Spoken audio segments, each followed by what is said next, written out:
not a game, it's a rich thing.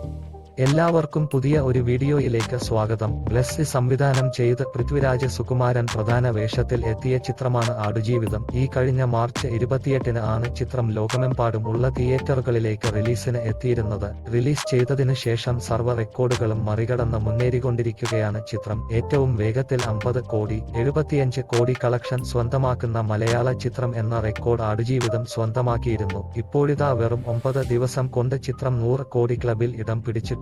100 കോടി collection സ്വന്തമാക്കുന്ന 6ാമത് മലയാള ചിത്രമാണ് Aadujeevitham. Pulimurugan, Lucifer, 2018, Premalu, Manjummel boys എന്നിവയാണ് മറ്റു ചിത്രങ്ങൾ. അത് മാത്രമല്ല, ഏറ്റവും വേഗത്തിൽ 100 കോടി കളക്ഷൻ സ്വന്തമാക്കുന്ന മലയാള ചിത്രം എന്ന 2018-ന്റെ റെക്കോർഡും ഈ ചിത്രം ഇപ്പോൾ മറികടന്നിട്ടുണ്ട്. വെറും 9 ദിവസം കൊണ്ടാണ് ചിത്രം 100 കോടിയിൽ എത്തിയത്. 2018 എന്ന ചിത്രം 11 ദിവസം കൊണ്ടാണ് 100 കോടിയിൽ എത്തിയത്. ആടുജീവിതം ഇനിയും ഒരുപാട് റെക്കോർഡുകൾ തകർക്കും എന്നാണ് കരുതുന്നത്. വീഡിയോ ഇഷ്ടമായെങ്കിൽ ലൈക്ക് ചെയ്ത് ചാനൽ സബ്സ്ക്രൈബ് ചെയ്യുന്ന കാര്യം പരിഗണിക്കുക.